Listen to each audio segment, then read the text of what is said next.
একটি মেশিনেই পুরো বডির ওয়ার্কআউট সম্ভব। এটা হলো রোয়িং মেশিন, কার্ডিওর সবচাইতে কমপ্লিট ওয়ার্কআউট। রোয়িং মেশিনের একটা বেস্ট পার্ট হলো এটা ফুল বডি একদম একসাথে অ্যাক্টিভ হয় এবং একসাথে কাজ করে, এবং ক্যালোরি বার্নিংয়ের জন্য একটা ওয়ান অফ দ্য বেস্ট একটা মেশিন। কারণ যখন আপনি রোয়িংটা করবেন তখন আপনার থাই মাসেল এবং এমন রো করার সময় আপনার ব্যাক মাসেল, আর্মস মাসেল সব একসাথে অ্যাক্টিভ হয়।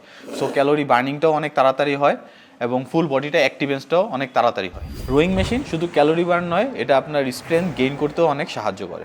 ফ্যাট লসের পাশাপাশি এটি মাসেল ট্রেনিংয়েও অনেক সাহায্য করে। রোয়িং মেশিন করার সময় নিশ্চয়ই খেয়াল রাখবেন যেন ভুল ফর্মে রোয়িং মেশিনটা না করেন, কারণ হলো রোয়িং মেশিনটা একটু অ্যাডভান্স লেভেলের ওয়ার্কআউট। এটা আপনি যদি ভুল ফর্মে করেন তাহলে আপনার লোয়ার ব্যাকে পেইন হতে পারে। সো আপনি যখন ওয়ার্কআউটটা করবেন নিশ্চয়ই আপনার জিমের যে ট্রেনাররা আছে ট্রেনারের সাথে কথা বলবেন এবং তার সাথে কনসালটেন্সিটা নিয়েই দেন আপনি এই রোয়িং মেশিনের ওয়ার্কআউটটা ভালো মতো পারফর্ম করবেন। কাদের জন্য রোয়িং মেশিনটি সবচাইতে বেস্ট? যারা আপনারা একসাথেই ফুল বডি ওয়ার্কআউট করতে চাচ্ছেন, অনেক তাড়াতাড়ি ক্যালোরি বার্ন করতে চাচ্ছেন, যারা অ্যাথলেট আছেন তারাও এই রোয়িং মেশিনটা ইউজ করতে পারেন, এবং যারা একটু অ্যাডভান্স লেভেলের ওয়ার্কআউট করেন তারা নিশ্চয়ই এই রোয়িং মেশিনটা ইউজ করতে পারেন। নিজে সুস্থ থাকতে এবং নিজেকে ফিট রাখতে চলে আসুন জেকে ফিটনেস অ্যারেনাতে।